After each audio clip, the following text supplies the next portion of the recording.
ఈ సభకు ఈ పూజకు హాజరైనటువంటి వాళ్ళలో ముఖ్యులైనటువంటి వాళ్ళు పెద్దలు సభాధ్యక్షులైనటువంటి సమరసింహ తిరుపతి స్వామి వారు, ఉపాధ్యక్ష స్థానంలో ఉండేటటువంటి బ్రహ్మానంద సీత మన మల్లికార్జునయ్య గారు, వీరన్న గారు, ఇక్కడ ఈ స్థానానికి అగ్రగణ్యులుగా మూలపీఠాలుగా మనం నిత్యం వారి యొక్క రోజు ఇప్పుడు మనం 2-3 నెలల సంది కూడా జూమ్ క్లాసులు నడిపించడం, తన యొక్క ఆధ్వర్యంలో శ్రీ సదానంద హరినాథ్ బాబయ్య గారి వారి ఆధ్వర్యంలో జూమ్ క్లాసులు నడవడం, ఈ ప్రోత్సాహానికి ముందు మనకు సిద్ధయ్య గారు చాలా ప్రోత్సహించి అందరి జనాలను సమీకరించి ఈ విషయాలన్నీ మనం వింటే చక్కగా బాగుంటుందేమనేటటువంటి ఉద్దేశాన్ని వాళ్ళు ఉంచుకోవడం, ఇట్లాంటి ఉద్దేశం ఉన్న వారి దగ్గరనే ఇట్లాంటి బోధనలు చెప్తే బాగుంటుందని మా అభిప్రాయం వాళ్ళతో పంచుకోవడం జరుగుతూ వస్తూ ఉంది కాలక్రమేణా. ఇక ఈ కార్యక్రమానికి ముఖ్యులు, ఈ కార్యక్రమైనటువంటి కార్యకర్తలైనటువంటి శ్రీ శాంతానంద గోపాల్ గౌడ్, వారి ధర్మపత్ని మేఘమాల, వారిద్దరికి ధన్యవాదాలు, నమస్కారం. పోయిన క్లాస్లో కూడా వాళ్ళే ఈ క్లాస్కు సంబంధించినటువంటి వచ్చిన వర్గానికి అంతా కూడా భక్తులందరూ కూడా ఆ యొక్క అన్నదానం ఏర్పాటు చేశారు. ఈరోజు అదే సందర్భంలో క్లాసు జరగడం, వారి యొక్క అనుకూలించిన ఈ యొక్క సభ అదేంది ఆరాధన జరగడం జరిగింది. ఈ రెండింటికి వాళ్ళే ముఖ్యులైనటువంటి వాళ్ళు ఉన్నారు కాబట్టి వాటికి నమస్కారం తెలియజేస్తూ, ఇక మనం పొద్దుటి నుంచి అయితే బాగా చెప్పుకొని ఉన్నాం. ఇంకా ఏం చెప్పాలి అంటే ఉంటుంది, చెప్పేటటువంటి విషయాలలో మాత్రం చాలా ఉంటాయి. రాముడు హనుమంతుని పిలిచిండు, హనుమా అన్నాడు. అంటే స్వామి దగ్గరికి ఆయన భక్తుడు కాబట్టి ఆయన శీఘ్రంగా దగ్గరకు వచ్చి నమస్కరించి అంజలి ఘటించి నిలబడ్డాడు.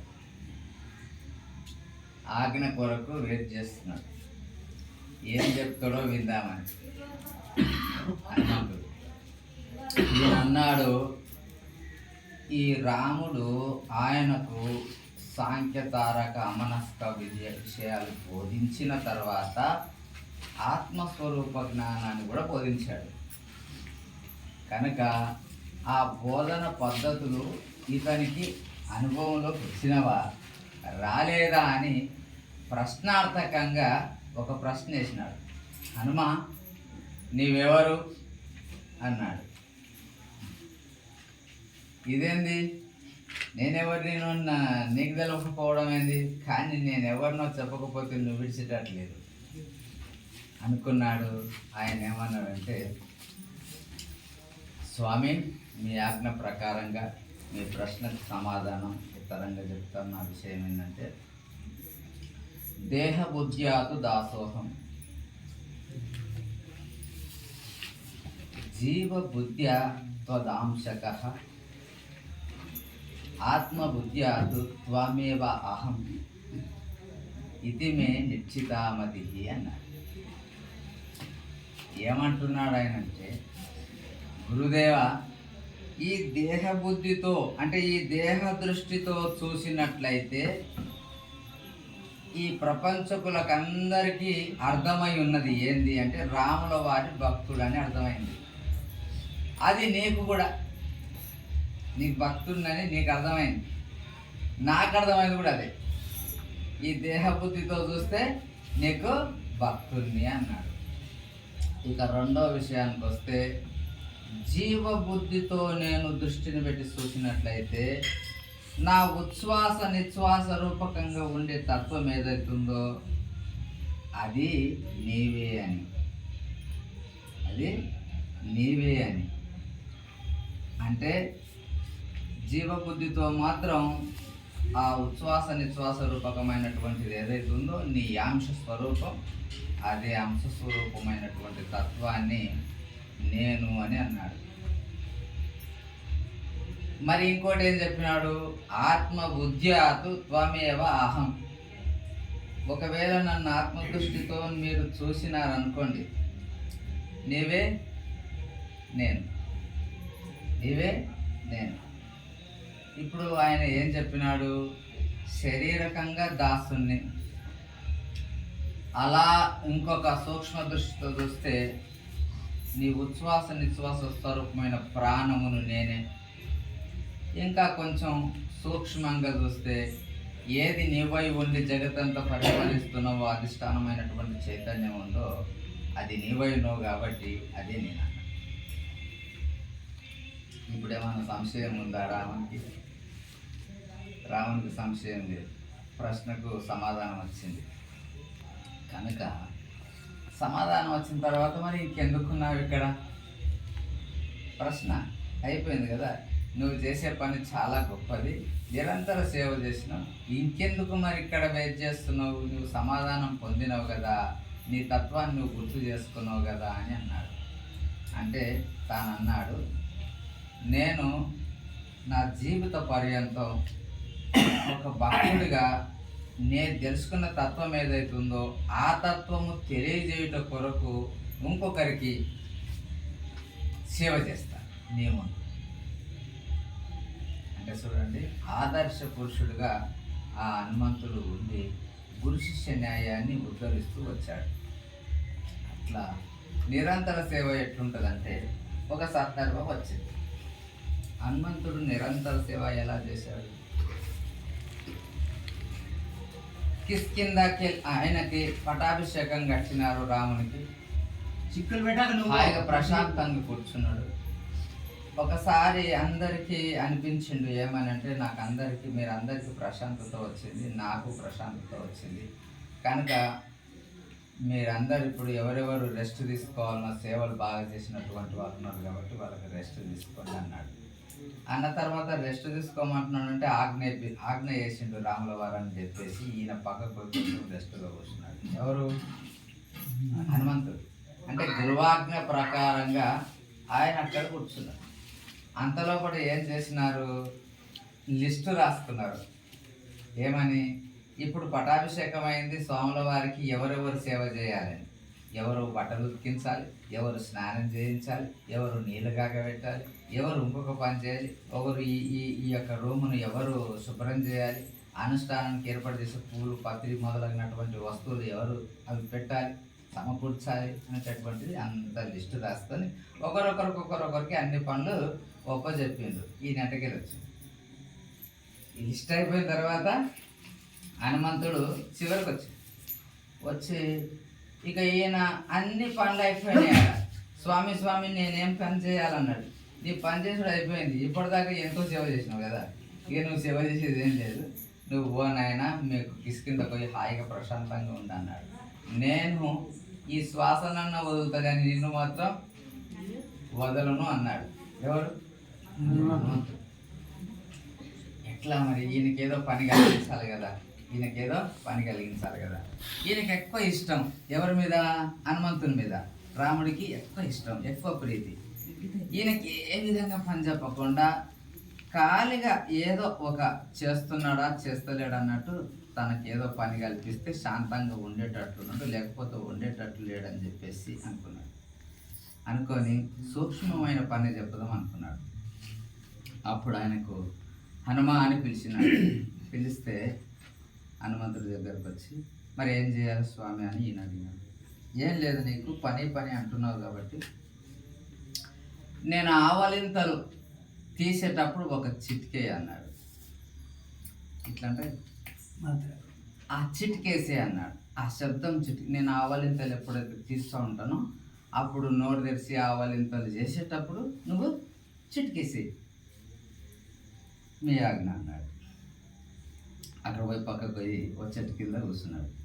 ఒక్కసారి ఆలోచన చేసి, గురువు గారు ఆయన ఏకాంత వాసం రూమ్లోకి వెళ్తాడు. అప్పుడు నాకు ఆవలింతలు చూసేది నేను చూస్తానా? చూడను. లేదా ఒకటి పోతాడు ఆవలింతలు చూసేది చూస్తానా? రెండు కొత్త చూస్తానా? విశ్రాంతి ఉంటే చూస్తానా? చూడను కదా. ఏమన్నా చేసి ఆయన ఆవలింతల నుండి చేయని, ఏమన్నా చేయని, నేను చిటిక స్టార్ట్ చేసుకుంటే బాగుంటుంది అనుకున్నాను. చిటిక స్టార్ట్ చేసుకోవాలనుకున్నాను. కానీ ఈయన ఏమనుకున్నాడంటే వాడు చిటికేసినప్పుడు నోరు తెరుస్తావా అనుకున్నాడు. ఎవరు? రాముడు. ఆయన చిటికేసినప్పుడే నోరు తెరుస్తావా, అప్పటిదాకా నోరు మూసుకొని ఊపుకుంటావా అంటున్నాడు. ఈయన ఇక్కడ కూర్చున్నాడు, అందరు సుముఖంగా కూర్చున్నారు. ఈయన చిటిక స్టార్ట్ చేసినప్పుడు నోరు తెరిచిండు అన్నాడు. అంతే అని ఉన్నాడు. అంతే. ఆ చిటిక ఆఫ్ చేస్తే కదా ఇటు మూసేది, లేకపోతే మూసేది లేదు. కాబట్టి ఆ నోరు తెరుచుకొని అట్లాగే ఉన్నాడు. వీళ్ళు అటు ఇటు చూస్తే ఈవెన్ అట్లనే ఆ చిటిక మానితే కదా మూసేది, చిటిక మానలేదు, నడిపించేది. మీరందరూ చూసి ఇటు అటు చూస్తే ఏమైంది స్వామికి అంటే ఆయన కదలాడు, ఏం కొట్టాడు. ఆ నోట్ తెచ్చుకున్నట్లే ఉన్నాడు. అలా నోట్ తెచ్చుకొని ఉంటే వీళ్ళు వాళ్ళు ఇది అది బట్టి చూసి ఏమి ఇంకా మూస్తలు వెళ్ళేసారు. ఇట్లా మూసిరు కూడా నోరును మూసేయడానికి ప్రయత్నం చేశారు, పోయలేదు. కానీ రాజవైద్యులు ఉంటారుగా, అప్పుడే ఆ రాజవైద్యులకు ఆర్డర్ వేసి అప్పుడు చెప్తే వాళ్ళందరూ వచ్చిండ్రు. ఆ వైద్యులు ఏది చేసినా నోరు మాత్రం మోయడం లేదు. గంట అయింది, 2 గంటలు అయింది, 3 గంటలు అయింది, రాత్రి అయింది. ఎవరెవరు ఎంతసేపు ఉంటారు చెప్పు? వీళ్ళు సేవలు చేసే వాళ్ళు ఎంతసేపు ఉంటారు? ఎవరు లేరు. ఒకరొకరు ఇది తక్కువ మంది పోయినట్లే అందరు ఒకరొకరు అంత బయటికి పోయిండ్రు. అలా ఈయన మాత్రం ఒక్కడే ఉన్నాడు, ఆయన మాత్రం ఒకడే ఉన్నాడు. చిటిక మాత్రం నడుస్తూనే ఉన్నది. అయితే కొంచెం సేపట్లో నారద మహర్షి వచ్చిండు. నారాయణ అనుకుంటూ వచ్చాడు. ఆయన వచ్చి చూసే వరకు ఈయన నోరు తెరుచుకున్నాడు. రాజవైద్యులు వైద్యం చేస్తూ ఉన్నారు, మోయడానికి ఎటువంటి ప్రయత్నం చేస్తలేడు. కానీ ఈయన చూసిండు. నారదుడు చూసి అబ్బా ఇదేంది, ఎప్పుడు సేవను విడనాడనటువంటి వాడు అంత దూరం ఉండి చిటికేయడం ఏంది, ఈయన నోరు తెరుచుకొని కూర్చోవడం ఏంది, ఇందులో ఏదో ఉంది అని చెప్పేసి ఆయన గ్రహించి అప్పుడు ఆయన ఈ నారద మహర్షి ఆయన దగ్గర పోయాడు. ఏమయ్యా నువ్వు చిటికేస్తే ఇదేనా నీ పద్ధతి? మీ గురువు గారికి ఏమైంది అసలు, నువ్వు చూసినావా, ఏమైంది, ఏం కథ రే? ఇప్పుడు ఎన్ని రోజులైనా చిటికేయబట్టి నాకు 18 గంటల ఉదయం చెప్పిండు, ఇప్పుడు తెల్లవారుజాముకు వస్తున్నది కాబట్టి 18 గంటల సమయం అట్లే కూర్చుంటాయి నీ గురువు, ఏమైందో చూడుకోవాలి. అప్పుడు చిటికా ఆఫ్ చేసిండు, నోరు మూసిండు. ఇంకేమైంది, నాకు రోగం వచ్చింది ఏమన్నా అదే. కానీ ఏమైంది, ఆయన వేస్తే నేను తెరచాలి. ఎందుకు ఆయన ఎప్పుడు వస్తాడో ఎక్కడ వేస్తాడో నాకేం తెలుసు కాబట్టి నేను స్టార్ట్ చేయాలని ఆయన అనుకున్నాడు. ఆయన వేసినప్పుడు నోరు తెలుస్తావా అంటే ఈయన. కాబట్టి ఇద్దరి మధ్యన ఆ సంఘర్షణ జరగడం చేత నిరంతర సేవకుడు ఎవడు అంటే హనుమంతుడని మనకు ఆదర్శంగా వస్తుంది. కాబట్టి ఆ హనుమంతుడు వచ్చే వరకు నోరు మూసిండు. వైద్యులంతా ఏమైంది ఏం కాలేదు, బాగున్నాడండి. అట్లాగే మనం నిరంతరం అనే దాని మీద అంటే ఎప్పుడు మన నిరంతరము వేదాంతములో ప్రవేశించి ఏది ఉందో కులంకుశంగా ఆత్మ అంటే ఏంటి, జీవాత్మ అంటే ఏంటి, ఆ బ్రహ్మం అంటే ఏంటి అనే విషయాలు మనం ఈరోజు విన్నాం.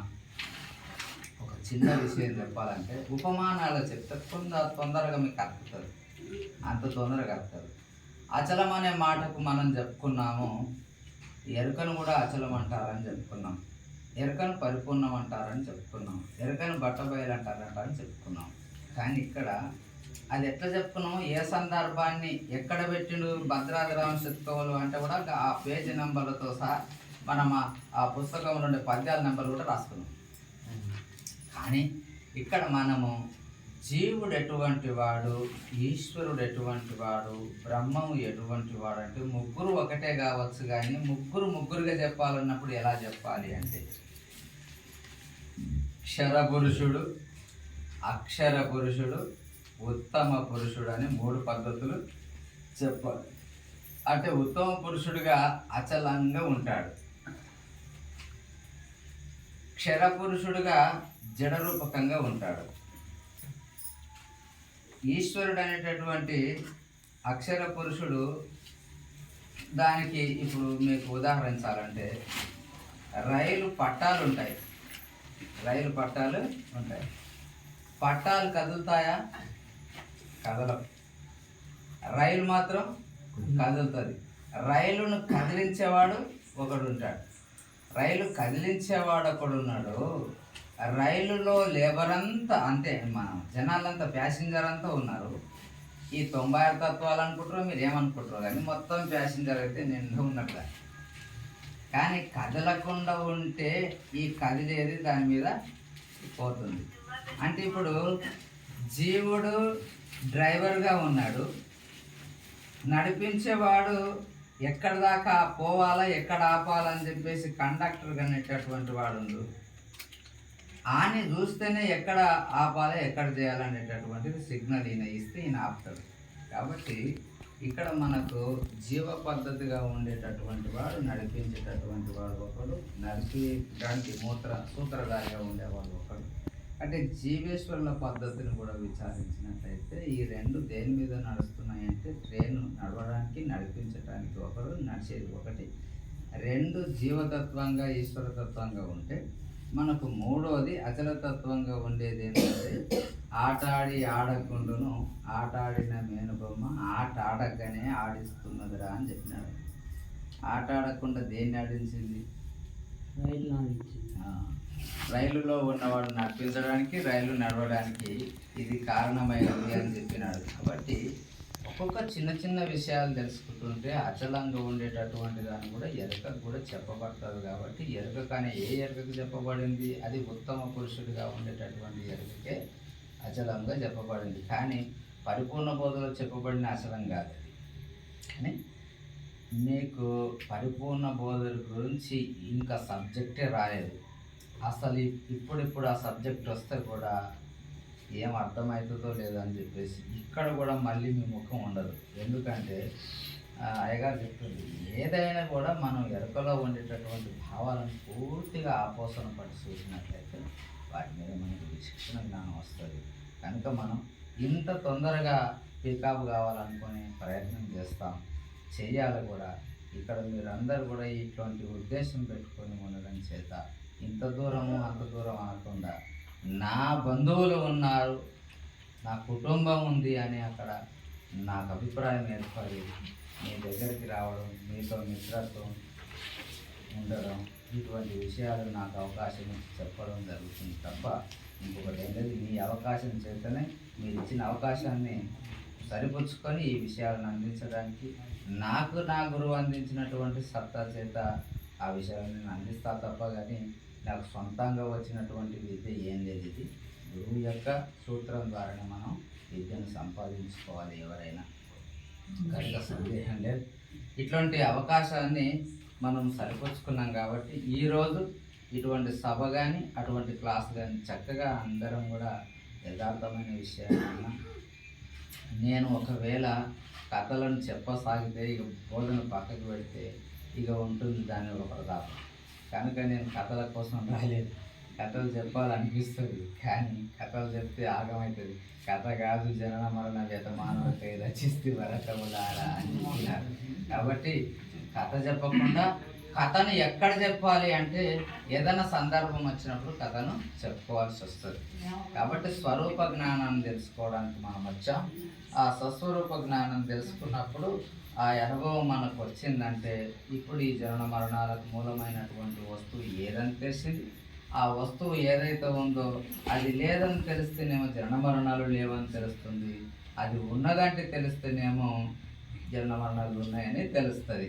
కాబట్టి ఏది ఉంటే జన్మ మరణాలు ఉన్నట్లు? ఎరక ఉంటే జన్మ మరణాలు ఉన్నట్లు.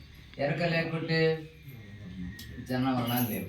కనుక వస్తువు ఏదైతే ఉంటుందో ఆ వస్తువు చేత ఇంకొక వస్తువు వస్తుంది. కాబట్టి వస్తువుగా ఉండేదాన్ని కణాదుడు చాలా చక్కగా చెప్పింది. ఆత్మ కూడా ఒక పదార్థమే అని చెప్పినాడు ఆయన.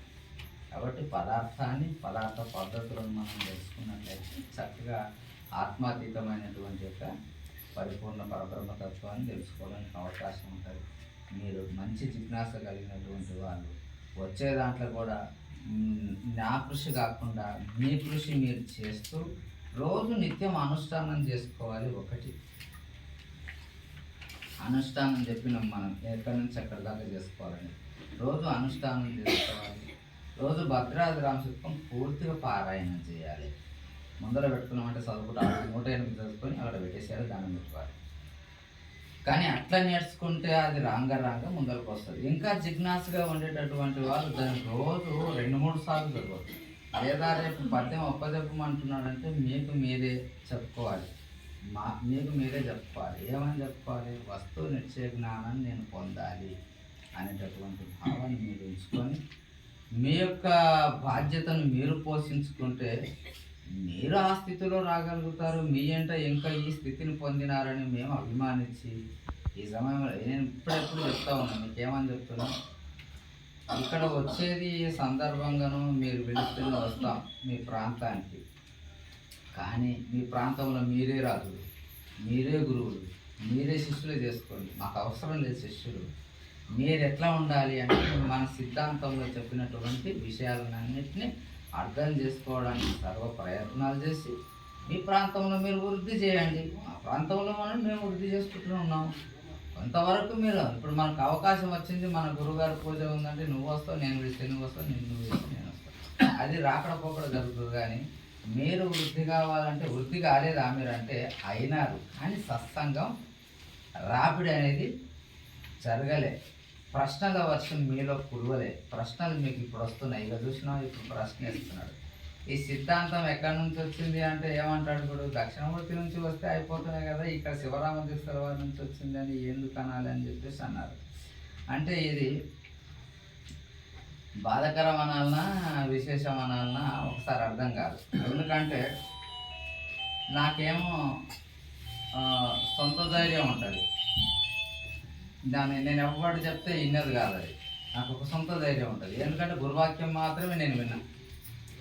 కానీ గురువాక్యం నాకు సొంతం కాదు కాబట్టి గురువులే. ఇక్కడ బోధ ఎక్కడి నుండి వచ్చింది అంటే దక్షిణామూర్తి నుంచి శ్రీధరుల వరకు బ్రహ్మ విద్య వచ్చింది.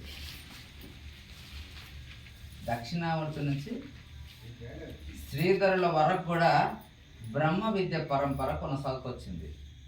అక్కడి నుంచి బ్రహ్మ విద్యను అందించిన తర్వాత శివరామ దీక్షితుల వారికి అందించిన తర్వాత అప్పుడు ఆయన నెమరు వేసుకొని అసలు అదివరకే అద్వైతం అంటే ఏందో తెలుసుకున్నటువంటి మహానుభావుడు ఎవరు? శివరామ దీక్షితుల వారు. కాబట్టి అద్వైతం అంటే చివరిగా ఉండే విషయాలు. ఇప్పుడు ద్వైతం కావచ్చు, విశిష్ట అద్వైతం కావచ్చు, ఈ రెండుకి అతీతంగా చెప్పింది ఒక అద్వైతమే.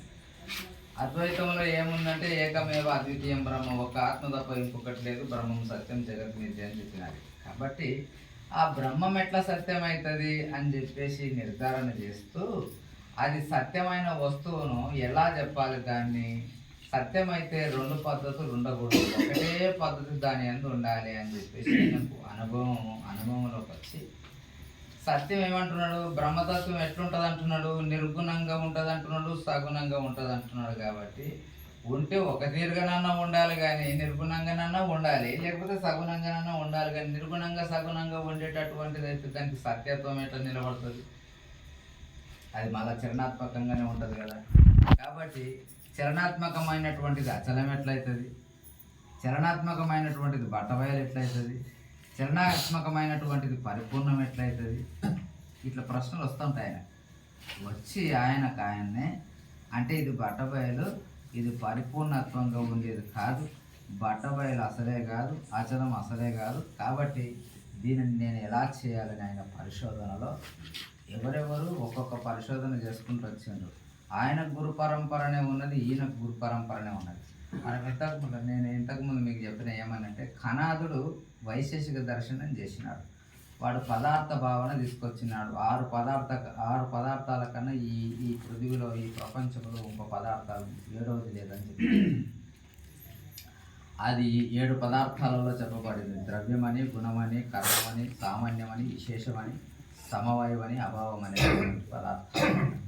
ఈ పదార్థాలను విచారిస్తే ఆత్మతత్వం కూడా ఒక ఎరకగా ఉంటుంది. అది శాశ్వతమైనది కాదు, పదార్థం రహితమైనటువంటిది, నాశనం ఉన్నది దానిగా చెప్పినాడు.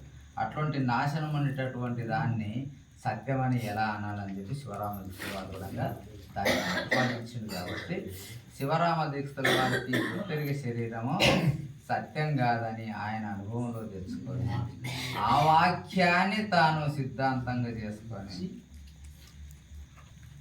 ఇది లేదు బట్టబయలు ఉందని, బట్టబయలు అయితే వీళ్ళన్న బ్రహ్మం బట్టబయలు కాదని.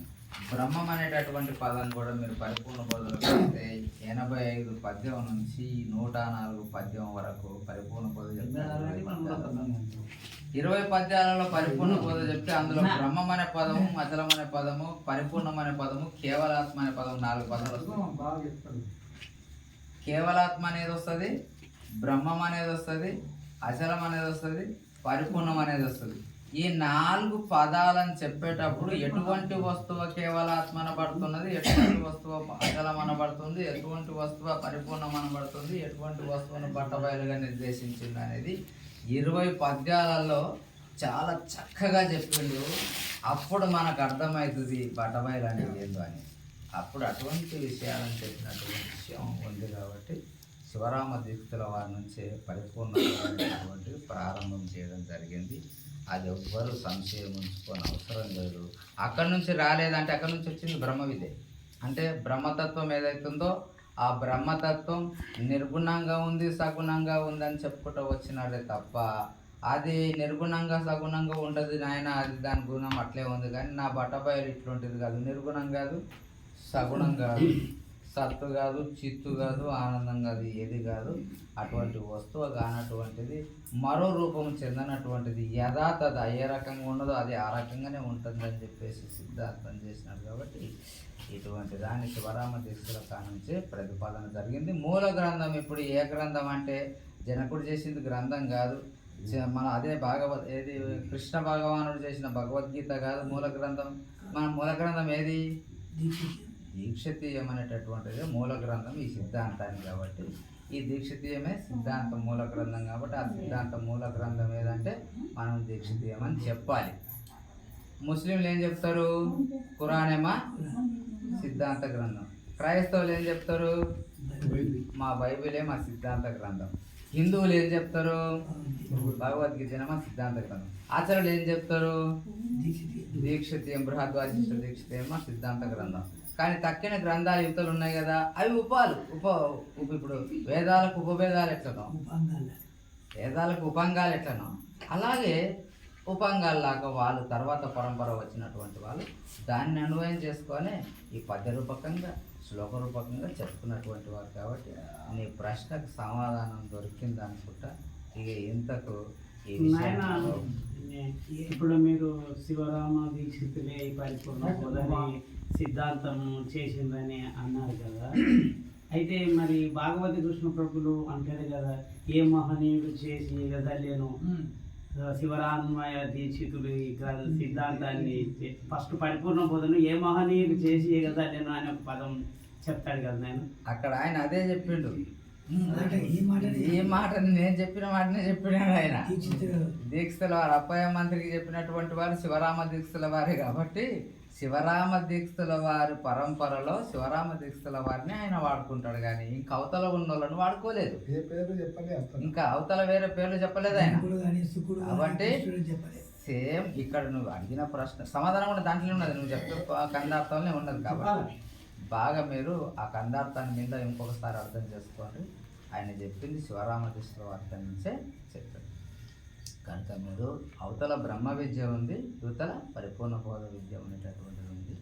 మీరు ఎటువంటి డౌట్ లేదు. శ్లోకాలు వాడుకున్నాం కదా, బ్రహ్మ విద్య చెప్తేనే వాడుతున్నాం. మీరు దానికి చెప్తున్నాం. దీని ఒకే శ్లోకాన్ని బాగా అర్థం చేసుకోవాలి. ఏదంటే ఓం నమో బ్రహ్మాదిభ్యో బ్రహ్మ విద్యా సాంప్రదాయ కర్తృభ్యో వంశ ఋషిభ్యో మహద్భ్యో నమో గురుభ్య. వాళ్ళు చెప్పినటువంటిది సర్వోపప్లవరహిత ప్రజ్ఞానగణ ప్రత్యగర్దో బ్రహ్మైవాహమస్మి అక్కడికే అక్కడికి అహం పదార్థాలు లేదా బ్రహ్మ విద్య వాళ్ళు చెప్పినటువంటి వారికి ఆపు. అంటే నేను ఎవరినంటే నాకు ఉండేటటువంటి ఆవరణం అనేటటువంటి లేకుండా శుద్ధమైన చైతన్య పరమాత్మ స్వరూపుడు నేను. అంతవరకు వాళ్ళ విద్యలు ఉండేటటువంటిది. ఈ శివరామ దీక్షితులు వాళ్ళు ఏం చేసారు? అహం పదార్థరహిత అని దానికి పేరు లెక్కలు. అహం పదార్థరహిత. ఇది బ్రహ్మాస్మి అనే కాడికి వాళ్ళది ఉంటే ఇక్కడ ఒక పదాన్ని ఎక్కువ చేసి అహం రహిత పదార్థ అహం రహిత పదార్థం. అట్లా దాన్ని మనం ఆ ఒక్క శ్లోకాన్ని బాగా అర్థం చేసుకోవాలి. బ్రహ్మ విద్య వాళ్ళు ఎవరు, పదార్థం చేసిన వాళ్ళు ఎవరు, బ్రహ్మ విద్య చేసిన వాళ్ళు ఎవరు, ఇంకొకరికి వాళ్ళకి నమస్కారం చేస్తాం, వీళ్ళకి నమస్కారం. అట్లా అన్నప్పుడు మన సాంప్రదాయంలో పరంపర అక్కడి నుంచి తీసుకోవాలి. బ్రహ్మ విద్య బ్రహ్మ విద్యను పొందితేనే గాని ఈ యొక్క తత్వాన్ని మనం తెలుసుకోగలిగినాం. బ్రహ్మ విద్య మీరు చెప్పినారు కదా. తెలుసుకుంటేనే గాని పరిపూర్ణ విద్య రాదు. అసలు బ్రహ్మ విద్య కాడికెళ్ళి కదా ప్రారంభము. మనకి ఏది తెలియదు, దిక్కు తెలియనప్పుడు నేను శరీరం అనుకున్నప్పుడు శరీరం కావు నువ్వు బ్రహ్మ పదార్థం అని అనుకున్నప్పుడే తెలియజేసినప్పుడు దాన్ని అంతం కాకుండా తెచ్చినటువంటి ఋషి పరంపర ఒకరి కాదు. ఆ బ్రహ్మ విద్యకు ఆది మూలం ఎవరైందో దానికి అందుకొరకు మనకు ఋషులని చెప్పినప్పుడు, ఇప్పుడు గురుమాల మంత్రానికి చేసినప్పుడు సదాశివ అనుష్ఠానం ఎందుకు చేయాలంటే గురుకృప అనేటటువంటిది కాదు. గురుమాల మంత్రం అనేటువంటిది ఎవరు కనుక్కున్నారు? ఆయన సదాశివ ఋషి. ఈ యొక్క ద్వాదశి మంత్రాన్ని ఎవరు కనుక్కున్నారు అంటే అచల ఋషి. షోడశి మంత్రాన్ని ఎవరు కనుక్కున్నారంటే నిరంజన ఋషి. కాబట్టి అచల ఋషి అనేటటువంటిది ఎందుకు అంటే వీళ్ళు చెప్పినటువంటి గురుతత్వం అనేటటువంటిది ఏదైతుందో దాని యొక్క ధ్యానంలో దాని స్వరూప లక్షణాలంతా ఉన్నది. సదాశివుడు కనుక్కున్నటువంటిది అంతా సదాశివ ఋషి కనుక్కున్నది ఏదో అది విశ్వవ్యాపినమాది దేవమూలం నిత్యం పరం నిష్కలం నిత్యోద్భుత శాస్త్రపత్రకం లీలుప్తాక్షరి మంటపే నిత్యానందమయం సుఖైకనిలయం నిత్యం శివం సప్రం ధ్యాయేదం సపరం పరాత్పరదం స్వచ్ఛంద సత్సర్వద అన్నది కదా. ఉద్వాం నాయ గురుపదం త్రిభువనాంక ఓంకారాఖ్య సింహాసన త్రిభువనంలోని ఓంకారం వేసుకొని తిరుగుతా ఉండదు. జాగ్రత్తలకు, స్వప్నములకు, సుషుప్తులకు అనేటటువంటి దాని యొక్క ధ్యానంలో వాళ్ళు కనుక్కున్నటువంటి తత్వం విజ్ఞానం యొక్క అంతా దాని లోపల ఉండదు. అందుకొరకు అది అనుష్ఠానం నేర్చుకోవడం అందుకొరకు దాన్ని సదాశివ ఋషులను మొదలు.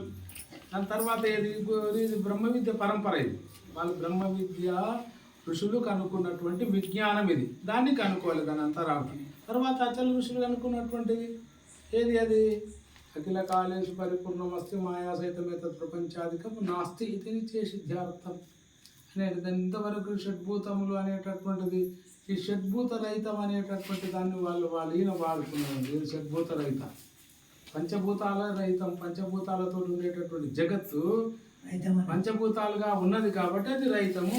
ఈ షడ్భూతమైనటువంటి ఆత్మ సత్యం అనేటటువంటి వాళ్ళు ఈయనేమి షడ్భూత రహితం. అందుకోసమే మీకు అనుష్ఠానం జరుగుతుంది. మన పరిపూర్ణ బోధ చక్కగా అర్థమైన దాంట్లో చెప్పడం జరిగింది. ఇంకొకటి ఏం కాదు కనుక ఈ విషయం ఇంకా ఇప్పుడు సమయం కూడా ముగించు. ఇంకా ఈ లాస్ట్ మీరు చెప్తారు. వందన సమర్పణ గురుగారు మాట్లాడతారా? మాట్లాడదాం, ముగిద్దాం. నారాయణుడు అంటే